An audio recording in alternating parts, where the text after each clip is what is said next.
Guys, look at this. I've got to show you what I've built. I built a shade tree. Until I welded with a guy from Louisiana. Taking this one out of the YouTube playbook.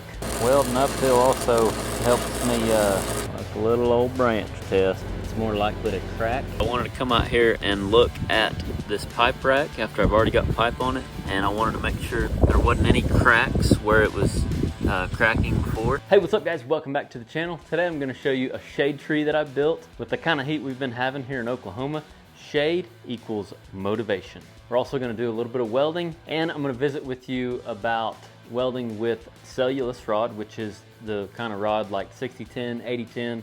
It's usually got like a gray flux. Sometimes welding on old oil filled pipe, like we're going to be doing in this video, if you're welding with cellulose rod, the gray rod, and you're doing what I'm going to be doing in this video, sometimes it will crack, and that's not good, but we're going to experiment, and I'm going to show you what I've done in the past to help with feeling comfortable about welding stuff that has cracked. If you're new to the channel, thanks for being here. If you're looking for more helpful resources, check out our website, arosswelding.com. I got in a hurry. I didn't film it. I know some of you might be asking like, well, what, I mean, show us how you built it. What'd you do? You know, very simple concept here. Let me get you a little higher. Very simple concept. All I did was, I just got so tired of working in the sun, I couldn't get motivated. So I just put a 10-inch leg there in the middle and on that end. And then with the same 1.5 by 2 14-gauge tubing, I put me a miter. That way it had a little angle on it. I believe I did roughly 8 foot this way, roughly 8 foot that way, to make a total of 16. And then this A-frame's roughly 10 foot, just under 10 foot wide. Ordered me one of these tarps for $30 or $40. Zip tied her up there. Oh, and then 1-inch square tubing running this way, one in the middle, one right here, and one on the end. And I took some 1/4 by 2 flat and braced it this way. So now we've got what I like to call motivation. These hot days, man, it's been hot way too early in the year. It's only June and we got 100-degree days for at least a month in the forecast. So now, look at all that shade. Oh yeah, I call it motivation. So what I'm working on today is another one of the pipe racks. If you've been following along, you know what I'm talking about. There's one right out there that's already finished. I'm building one more of those to go at the other end of all this pipe that's laying back here. It's just a mess. I need to get it off the ground so I can sort through it better. I've built me a little rack to hold like short pieces of material. I got these two that I'm gonna put like full joints of like pipe and material on. And then I've actually got plans to build another like in between, like a, probably like 6 foot average, 6 to 8, 6 to 10 foot average pieces. And then that way all that stuff will be up off the ground. I'll probably, I don't know, I might end up building off of these pipe racks that I'm building now. In my head, I kind of feel like I need to, so I can go up some more, but I don't know if I want to do that to these or not. But I got to do something, because I can't keep just piling stuff on top of each other, because then it's all the more unmotivating to get to it all. Motivation's a big deal. I mean, that's what this shade's all about. I mean, look how nice this is, even to film. See what I'm saying? It's like in the shade. I mean, it's just way more motivating. And today's an actually a cooler day. But anyway, so that's what I'm doing today. Just a casual video here, just filling you in on what I'm doing. But I had to show you that shade. I just fixed it up. Today's Monday, and I just built it like Saturday, I think. I'm just super excited. I've just been knocking stuff out left and right today. I've got all my short pieces cut for the pipe rack. If you haven't seen the video, the couple of videos we did of building that first one, you can go check it out. We'll put links in the description so you can kind of see how we did it. But it's a real basic concept. Cut 3 pieces the same length, 1, 2, 3, kind of making a triangle, and then cut 9 of these at whatever length you want, and then put them together, you know. But where I'm at today is I've got all 9 of these cut, and I just have to grind them and then set another piece in the stands here and start framing it up.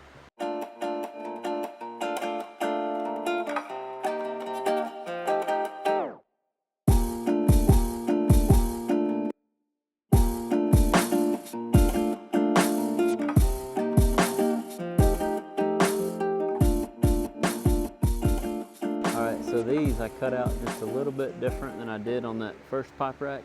On the first pipe rack, I didn't come down as far on my ears. I left them a little bit longer, therefore I had to grind. I had to lay back the inside of my ear a little bit more to fit the contour of this. But on these short pipes that I cut today, I trimmed more off the ear. I come on the inside of my line some more. So therefore you can kind of see here, I didn't have to grind as much. Like the inside of this pipe is touching this pipe, so I've actually got something to weld in there. Like it kind of looks like a gap from here, but when you go to weld it, there's the wall thickness of this pipe is thick back there. And I'll still kind of do the same thing I did on the last rack. I'll seal up my gaps and then I'll put a cap pass over everything. I'm thinking about welding this one with 8010, 532 8010 instead of 7018. I had to splice some pipe together and I used 7018 on all these. There's a weld there and a weld down here. Used 7018, but on this one I think I'm going to use 532 8010. Although I have been enjoying getting my hand back in some 7018 because I don't, over the years of me pipeline welding, I haven't got as much 7018 welding on pipe anyway as I would like to have. So I like to take opportunities like this to freshen up, if you will. So since they're saddles, I'm not too worried about it, even though I could get better on welding saddles also, but I really enjoyed making them bevel welds, the welds I just showed you, to splice these long pieces to make up these long pieces of this rack. I had a bevel to weld in, and I like practicing that because it's difficult if you're not used to it, and since I don't have as much experience uphill on pipe as I do downhill, I struggle with getting slag in the toes of my weld and between my bevels on my 7018. So I mean, you can always grind it, and I could make it shoot X-ray or whatever, but I don't like settling. I like to get better, even though I don't have a job lined up or nothing. But I just like to challenge myself, and I like to take opportunities like this to do so. Go at my own pace, work in the shade, and just get a little uphill pipe welding experience. So all that to say is I enjoy welding with 7018 in bevels, but I'm ready to weld with some 8010. I do enjoy welding with some 8010, so let's get this thing tacked up and then we'll weld it up with 532 8010.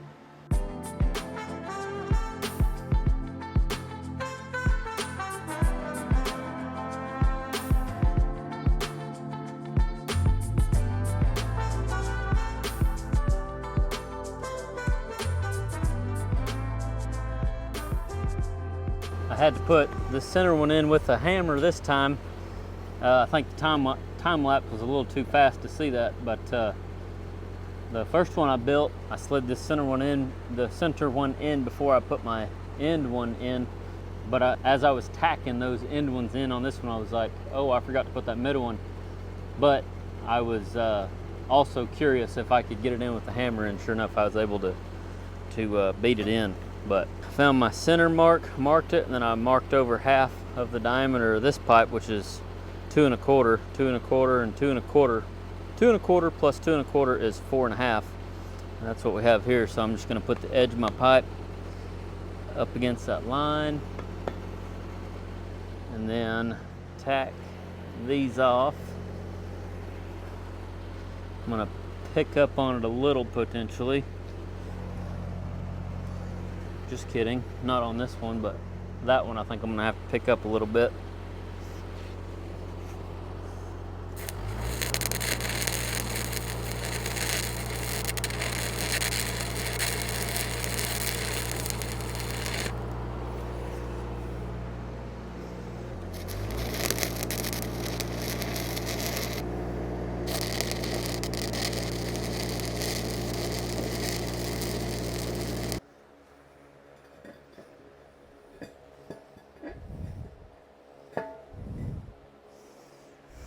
All right, taking this one out of the YouTube playbook.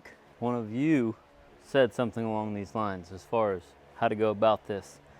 On the previous pipe rack, I went through here and I tacked each one of these up like this at 30 degrees, all 2, 4, 6 of them, and then I set this top piece in. But one of you suggested setting the top one in just like we have like here, right here. And it was a little tricky there at first, but now that we got those two in, we'll see how the next 4 go. So I get one standing up there by itself, and I take another one, set it like so, and then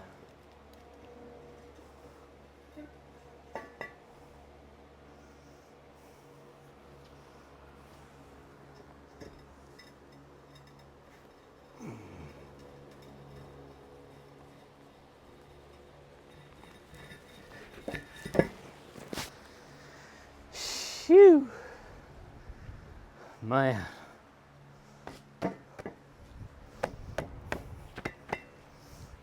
There you have it. Got 4 of them in. Now just 2 more. Thank you, whoever suggested this in the YouTube comments. This is pretty neat. Really love it. Really, really love it. Tell you what, now that we know we can hammer this in, I'm going to go ahead and put a square on all these 4 that I just put in. Make sure everything's square, and go ahead and tack them 4 off and then beat them last 2 in with the hammer. To avoid what's fixing to happen, if I was to do this again in this particular manner, as far as putting this pipe rack together, I would put the middle ones in first before I tacked the top parts of my vertical pieces.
Got a little gap,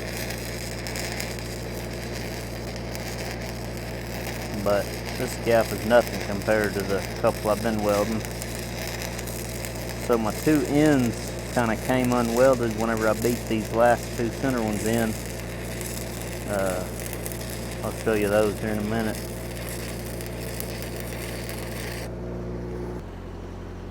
This is what'll happen to downhill rod, or like this 80-10 we're welding with, or even if I was welding with 60-10, it's more likely to crack, versus 70-18 is way less likely to do this whenever you go to beating on stuff like we did here to get them center ones in. It cracked this tack. I believe there was a tack over here that was cracked. I've already welded through it though, and this one was the worst over here. It created a gap, you can see down here,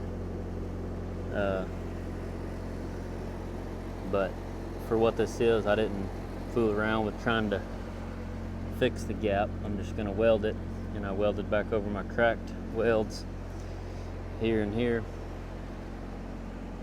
But that's kind of interesting, I reckon, for those of you that may not be familiar with 6010 versus 7018. I believe these cracked too, but actually I don't know if this one cracked or not. Anyway, it doesn't matter, but as you can see, there's a little gap here too.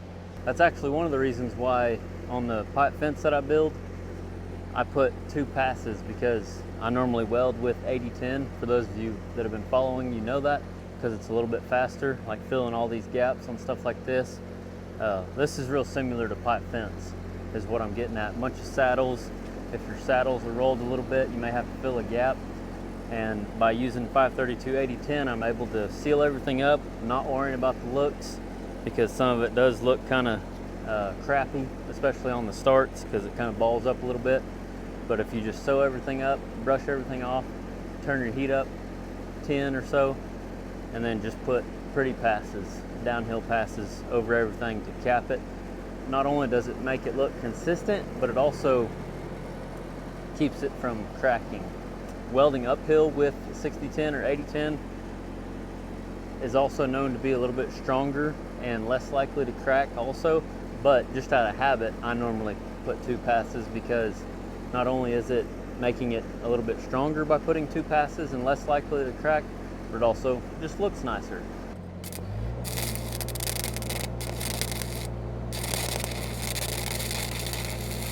That's what I mean by kind of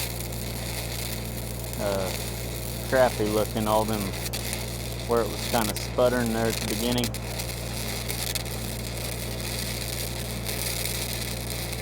So it just causes stuff to not look as nice. So I'm just mostly focusing on sharing the rod between both pieces of pipe that I'm trying to weld together, and just making sure it's tied in.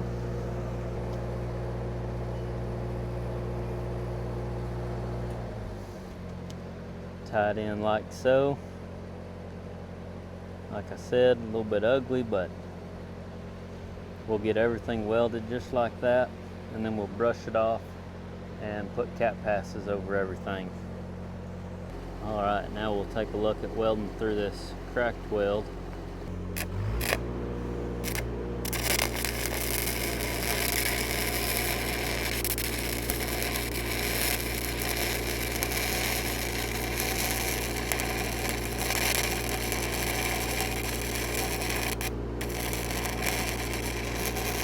Just doing kind of little circles, really and truly. Real similar, I say similar, really the same exact way that I did the 7018, if you haven't seen the previous couple of videos of this project. But anyway, just tried to stay right in the center of that cracked weld and just weld right back through it. Just like so. This one here might be a little magnetized and got a little old gapper.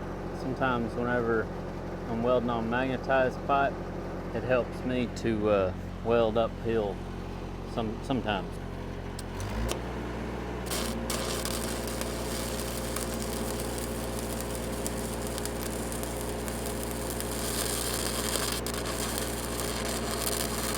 Well, it ain't too bad, I guess. Welding uphill also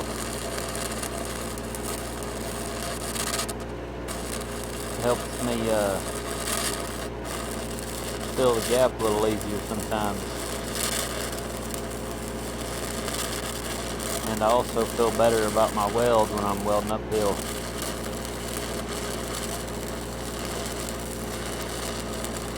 I'm doing like big circles up here at the top.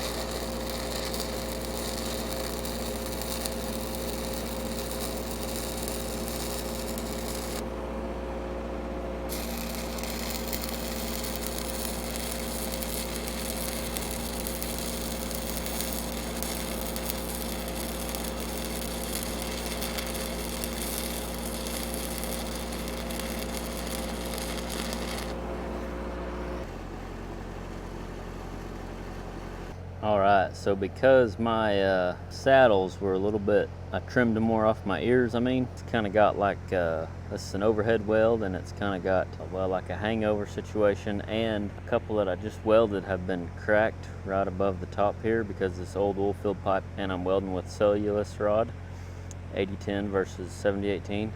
So all that to say, because of this scenario, I've been putting a pass on bottom and then a pass across the top to seal up that crack. I'm kind of experimenting to see if I want to see if this cracks over time. That's the only reason I'm continuing to weld with 8010 versus 7018. Just so everybody is aware, if I was working on a customer's project, or like building these racks, for instance, for a customer, I would just weld it with 7018 as of right now. But after this experiment, a year or two from now, whenever I go inspect my pipe racks over here, I may find that I feel comfortable using cellulose rod on these types of projects.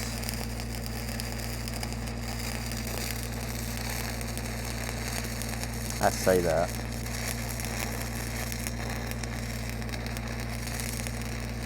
It all goes back to situation dependent. Let me just say that. If I'm building something for a sure enough customer that needs to be right, and I don't want to have any doubt in my mind, I'm probably just going to use 7018. But it's also good to keep in mind the different variables that we're welding with here. Not only are we welding with cellulose, this gray rod, but we're also welding on an old oil-filled pipe. That's one of the reasons also that it's cracking, I think, anyway. I don't know. So we got our bottom pass in. Now we're gonna swing around the top here. Put me a little old pass right along the top here.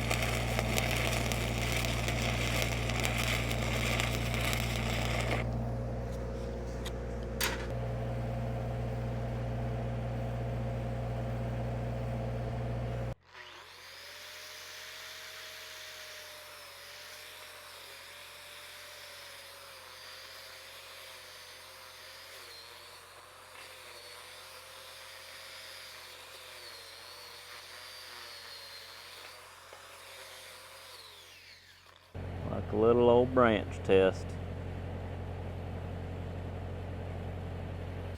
Alright, so I wanted to come out here and look at this pipe rack after I've already got pipe on it and everything. And I wanted to make sure there wasn't any cracks where it was cracking before. And just to kind of be sure, kind of like a short-term test. I'll still want to check it out here, in a year or two or whatever. But just to take a peek at it right now, from what I can tell so far, there's no cracks. So like on all these, because of the way I fit these, like I was talking about earlier in the video, whenever I put this first pass in here, it was still kind of like deep, and because I was baiting on it and all that other crazy stuff, I put a weld in here. Well, then it would pretty much just separate from this oil filled pipe right up here. It would stick to this, but it would come apart from this, which this right here is newer pipe. That's what makes me think a lot of it is to do with this oil filled pipe. Anyway, by putting a pass on bottom and then on top with the cellulose rod, there does not appear to be any cracks there. or like up here in this case, it would have been again on this piece, but I don't see any on this one. We'll go ahead and crawl down here and look. You just can't tell as much from the video, but it's pretty clear that there's no crack up here. And I honestly thought that there would be a pretty good chance, like I was pretty worried about it, but that just tells me that the extra effort that I put into welding on fence by putting another pass is worth it in my opinion.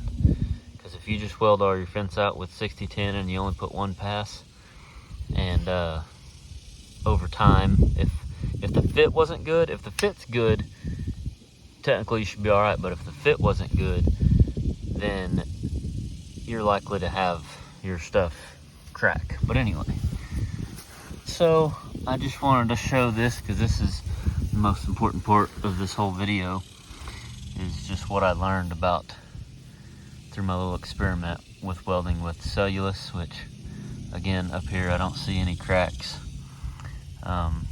It seemed to solve the problem by putting several passes on everything. Same with up here.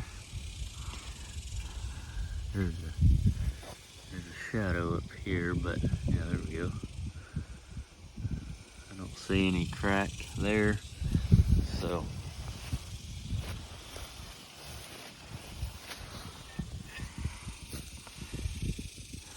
everything is checking out thus far. Knock on wood.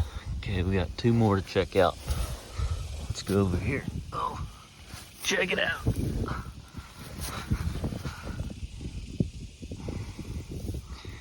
I don't see any crack there.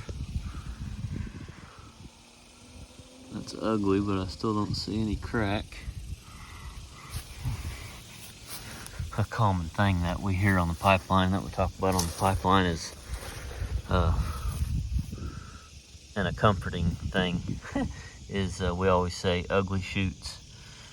There's a little pinhole here, but there's no crack up here. So, and whenever I say crack, I'm talking about, I should have got film of it, but like literally it separated. Like if I put one pass in here, it literally separated all the way across the top,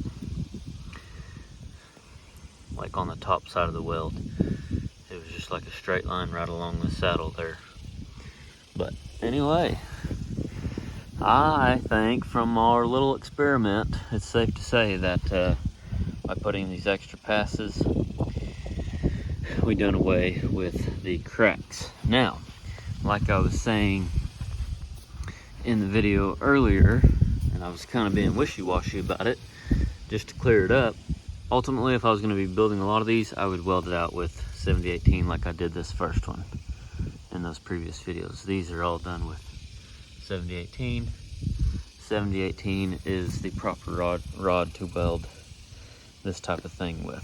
But obviously, if all you have is 60-10, it can be done like we've shown here in this video. But professional wise, 70-18 is the right way to go. But if you're just now starting and learning and all you have is 60-10, you can use 60-10. It'll just require more passes for you to feel like you're offering a quality product to your customer or yourself, if you don't want to worry about cracks. My advice for this week comes from my 20-year-old self. This is something I learned back whenever I started pipeline welding. Take a look at my position right now, specifically my 2 knees, how they're on the ground versus this number. This is comfortable too, but whenever I first started welding pipe especially, I always wanted to have one knee off the ground for some reason, until I welded with a guy from Louisiana. I was welding cross pipe from him, and I glanced over there.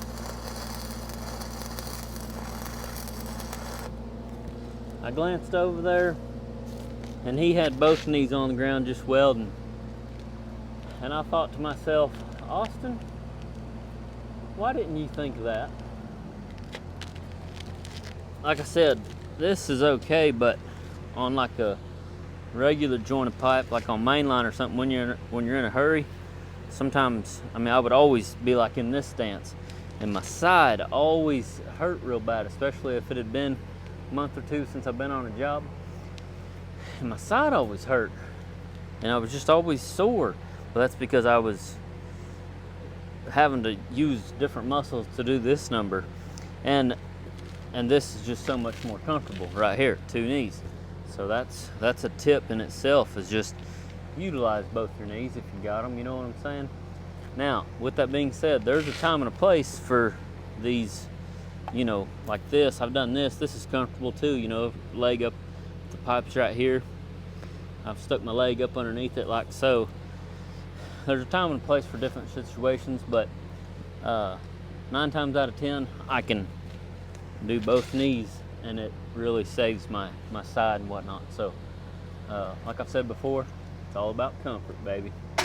All about comfort. Thanks for coming along with me today. I hope you enjoyed the video. I hope you got something out of it. I hope you learned something. Like I said at the beginning of this video, if you're new around here, check out our website, arosswelding.com. And if you want to get notified whenever we launch anything like the pipe fence course, when it comes open for enrollment, or any other courses that we release in the near future or ever, you can text the word trade school to 405-643-7176, or you can go to arosswelding.com and get on our email list, and this way we can send you an email whenever anything new comes about when it comes to Aross Welding. Thanks again for your support. Thanks for watching. Hope you have an awesome weekend. Stay cool, drink plenty of water, stay in the shade, and remember, learn something every day.